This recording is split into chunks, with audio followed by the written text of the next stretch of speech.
Engineer Bryce, kayo ba ang dalawang magkatuwang dito at kumbaga magkasama dito sa pagsasagawa nito mga proyektong Ghost o kaya substandard? Your Honor, pwede rin po ba ako humingi ng legislative immunity? Ha? Huwag mo kami paikutin dito. Senator, Mendoza, yung dalawa po ay talagang involved. Doon po sa kwento kung paano nangyari, hindi ko po masabi po, no? Kasi sabi ko nga po nung nakaraan, na-discover ko lang po yan nung may nag-report po sa akin na certain na ang bago pong construction chief na si J.M. Ramos at si Engineer Galang po na nag-report po sa akin na di Andito umano. ba sila, Mr. Chair, si J.M. Ramos at si Engineer Galang? Secretariat? Kasi po ay ang base sa inyo pong salaysay, nalaman nyo po na nagkaroon ng ganitong mga ghost project dahil po ayaw pumirma, tama ba? Ni Engineer J.M. Ramos? Yun po yung unang report niya sa akin. Tapos po, sinang-ayunan po yun ni Engineer Galang po. At later po, itong huli po, tinanong ko po yung project engineer na in charge kung bakit nakapirma sila. Meron pong alleged na wala. Yun lang po, Your Honor, Mr. Chair. Mr. Chair, can we invite J.M. Ramos and J.P. Mendoza? I think they are vital for para malaman po natin ang impormasyon dito sa modus na ito. yeah. So ordered. Engineer Bryce? Mr. Chairman, I'm sorry. Is that an invitation or are we issuing show cause or Actually, subpoena? subpoena because Yes. invitation lang po ang binigay natin for this hearing. So we will issue a subpoena already. O invitation lang po in this particular hearing. Yes. Despite the fact, Mr. Chairman, just to put on record that this person, JP Mendoza, was the one who dragged this representation's name in a... Yes, as I said, invitation lang for Yes. this hearing. So mag-i-issue tayo ng subpoena. Thank you, Mr. Thank you. Chairman. Please proceed, Senator JB. Thank you. I think very vital yung dalawa, tsaka si J.M. Ramos. Ano po ang papel talaga ni JP Mendoza dito? Engineer Bryce, kayo ba ang dalawang magkatuwang dito at kumbaga magkasama dito sa pagsasagawa nito mga proyektong Ghost o kaya substandard? Your Honor, pwede rin po ba ako humingi ng legislative immunity? As a chairman, Yeah, I leave it to the members. Shall we? Anyway, there are conditions. Ano? At maliwanag yung condition. basta kung sasabihin mo yung lahat ng katotohanan, Lahat, wala gaya kang ng tatago. sabi ni Senator ng ating chair, basta po ay nalaman, natuklasan na kayo ay nagsinungaling, babawiin po yung legislative immunity na ibibigay siya at protection. Mr. Chair, pwede ko bang tanungin muna si Bryce, bakit sa House hindi ka humingi ng legislative immunity? Bakit dito humihingi ka? Your Honor, ngayon ko lang din po nalaman na meron po palang ganun na pwedeng gamitin. Pasensya na po kayo. Okay, that's clear. Senator JB. Engineer Bryce, sige, tuloy niyo. Ano po ang naging papel ni JP Mendoza dito? Siya ba ang arkitekto? Isa sa mga arkitekto na modus? Your Honor, actually, involved nga po si Engineer JP Mendoza, ako, at saka po si Boss Henry, at saka isa pa po naming project engineer. Sino yung isa pang engineer? Si Engineer Paul Duya po. Mr. Chair, baka if we can also subpoena that Engineer Paul Duya. So ordered. Your Honor, Nandito siya. Please proceed. Your Honor, approve po ba yung legislative immunity? Nag-roll na. Apo, maraming salamat po. So basta siguraduhin mo lang, totoo lahat ang sasabihin mo. Kasi may tatanungin din ako sa iyo. Opo. So ikaw, ito man na siguro yung modus mo para malaman ng committee because in aid of legislation, yan ang gusto natin malaman. Ituloy mo na lang. Ikwento mo na lahat-lahat. Yan nga po, yung project na yan, meron po kaming sharing na pag kumita po, si Boss Henry po merong 40%, ako po may 20%. Si Engineer JP meron po 20% at si Engineer Paul Duya meron din po 20%. 100, lampas na yan Ano yon sa portion nyo lang? Yung sharing po kung magkano po lahat, yun po parang meron pong certain percentage kung magkano po yun naging kita, yun po yung hatian. Pasensya na po, hindi ko lang po naliwanag ng maayos. Pero tanong ko, Engineer Bryce, bakit nyo naisip yung ghost? Kasi alam mo, minsan matatanggap pa natin kung may konting pakinabang pero gagawin nyo yung proyekto eh. Ito wala talaga. Paano nyo naisip? Bakit ba? Ano rason? Tumaas ba tara? O tumaas ang cost? Bakit hindi nyo ginawa yung mga proyekto? Isa na nga rin pong isa na rin pong kasagutan yung tumaas po ang tara. Ano po yung tarang nyo? Kanino napupunta? Sa proponent daw po, sabi ni boss, honest, wala po akong direktang pakikipag-usap sa proponent. Engineer Alcantara, DE, sino po yung Sabi mo, proponent? Boss Angeles, yung dating DE yan, di ba? Raul Angeles? Hindi po, wala po akong binanggit na Angeles po. Sorry. Engineer Alcantara, sino po yung proponent na sinasabi ni Bryce? Hindi ko po alam sa kanya, Your Honor. Every time po na may tatanong sa kanya, puro po ang turo sa akin.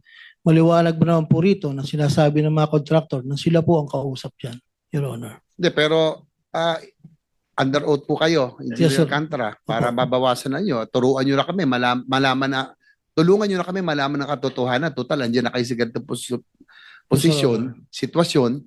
Sino po buwang mas mataas na opisyal ang nakakaalam nito o may kinalaman nito? Whether insertion o pinayagan yung inyong modus, meron bang mas mataas opisyal ng DPWH? Meron bang legislator na yan ang sinususpetsahan? Dahil, sige po. Your Honor, pagdating po sa funding, gaya po ng sinabi ko dati, kami po ay nagsasubmit ng wishlist sa regional office po. Wishlist po na nanggagaling sa amin. At after po niyan, sinasabit po nila sa central office. Regarding po dun sa mga insertions po ng sinasabi niyo po, wala po kaming alam po doon Your Honor Kasi po, gaya nga po nila Yusek Kati at sila Secretary, tinatanong niyo po sila dati kung sino po kasi hindi Yung wala po sa proponent, level. hindi nyo alam kung sino? Sa level nyo? Yung pong regular po na dumadating po sa district na under po sa NEP, sa NEP lang po ang pinag-uusapan po natin. Sinong Yusek ang sinasabi nyo may alam nito? Yung mas mataas sa inyo? Hindi po, kasi sinasabi ko po, tinatanong niyo po dati sila Yusek Cabral because they are the planning. So kami po, hindi po namin alam po sa level po namin yung sa mga ganyan pong funding, Your Honor. Dahil nung huling pag-appear dito ni Congressman Toby Tiangco, may mga dal siyang dokumento. At doon sa kanya pinakita, Mr. Chair, marami po ang insertions at biglang bumukol, lumaki ang sa Mindoro at sa Bulacan. So, yun po ay na-documented, dala ni Congressman Tiangco. Hindi nyo pa i-confirm, Engineer Alcantara, na may alam kayo doon? Hindi ko po alam, Your Honor, talaga po. Pagdating po sa funding, Your Honor. Sino ba talaga ang mastermind sa inyong dalawa? Sabi ni Bryce Hernandez, kayo po, engineer. Your Honor, yung pong ghost project yan, talaga pong wala po akong alam sa ghost project na yan, Your Honor. Mr. Chair, with the indulgence of Senator JBR. Senator Erwin Tulfas recognized. Mr. Chair, can we ask this person to show cause, order a show cause order for him today bago natin i-cite for contempt? Last week pa ito, dalawang hearing na itong nagsisinungaling. Sa mga taong sa baba, lahat may kasalanan, ikaw wala. District engineer ka, hindi mo alam na may ghost project, wala ka ring alam, lumobo yung budget mo. Hindi ba dumadaan sa lamesa mo yan na lumaki yung pondo mo? Mr. Chair, I think this person is lying, so we have to ask him to show cause why he should not be cited for contempt today. Please respond, Mr. Alcantara. Your Honor, kami naman po pag lumalabas po sa GAA, ini-implement lang po namin yung project, Your Honor. At hindi po namin alam kung saan po ng yan, Your Honor. Actually po, yung sinasabi ko po sa Ghost Project, talaga pong wala akong alam dyan. Magpapatunay naman po itong project engineer na nandito po sa tabi ko kung paano po nangyari yan. Yung pong sinasabi ng project engineer na Paul Duya, ay kasama po nila yan, Your Honor. Mr. Chair, unacceptable. And therefore, I will move, Mr. Chair, that we cite this person in contempt for lying before this committee, Mr. Chair. There is a motion to cite in contempt of the committee, Engineer Henry Alcantara. Any objection? Hearing none, you are cited for contempt. Thank you. I'll wind up for this round, Mr. Chair. Engineer Alcantara, kayo yung inyo pong distrito ay multi-awarded dahil sa high utilization and disbursement rate. Tama ho ba? Yes, Your Honor. Nakakaano, Mr. Chair, mag-wind up na po ako. Doon daw pa kasi, kahit na halimbawa, 30% pa lang ang progress billing ng contractor, ay 40 to 50% na raw ang sinasabi, ang nakukuha nilang cheque. Bakit ito nangyayari yun? 30% pa lang ang sinisingil, pero ang inyong binabayad, nasa 40 to 50% na. Yeah, that's your last question because your time is up. Your Honor, ako po kasi nagdidepende lang po ako dun sa statement of work accomplished na pinipirmahan po ng tao ko.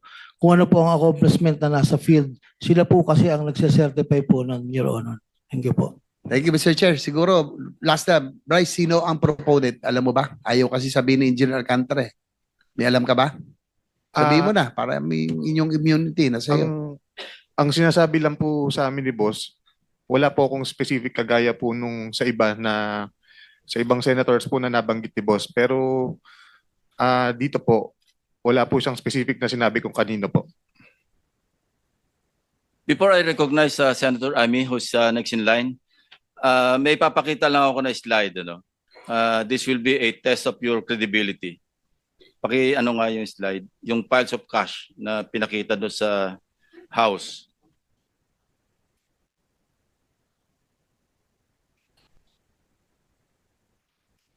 Hindi yan. Yan.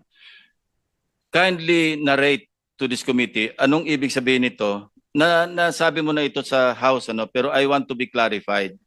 Sinabi mo itong nasa kaliwa, 2022 or 2023, Yung pangalawa, sabi mo a couple of years ago, accurate ba yan? Totoo ba yan or recently lang yan? Matagal na po yan. Yung tama po yun, mga nasa 2022 to 2023 po yan, Your Honor. Ito ring nasa kanan, 2023 rin ito. Yung sa tambayan. Opo, alam ko nasa ganung year po yun, Your Honor. Okay, kanino yung tambayan na yan? That's a house. That's not within the premises or compound of the DEO, di ba? Opo, wala po sa Kanino compound yan? ng DEO. Sino may-ari niyang tambayan? Sa pagkakaalam ko po, kasi hindi ko naman po nakita ang title nung Hindi, wag na yung title. Yung pagkaalam mo na kung kanino. Opo, kaibigan po ni Boss Henry Alcantara. Si Lauren Cruz, Opo, Your Honor. yung bagman niya. Hindi ko po masabi, parang Dapat po. alam mo kung sino si Lauren Cruz. Kilala ko po siya. Bali, ninong ko po nga po siya. Kaya nga, Opo. so alam mong bagman siya. Kasi lahat ng mga dinodonate ni Henry Alcantara ng mga sasakyan kung kani-kanino, sa Alam- kanya nakapangalan yung invoice. Alam ko po. Oh, Opo. alam mo pala hindi ka nagsasabi ng totoo. Ang sinasabi ko sa iyo, sabihin mo lahat yung totoo rito, wag ka na magpaikot-ikot.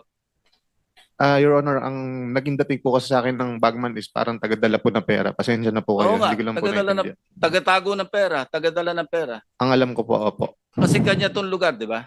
Yes, Your Honor. Oh. Sabi ko sa iyo, wag ka magpasikot-sikot. Mas marami pa akong alam sa iyo kaysa sa alam mo. Ha? Wag mo kami paikutin dito.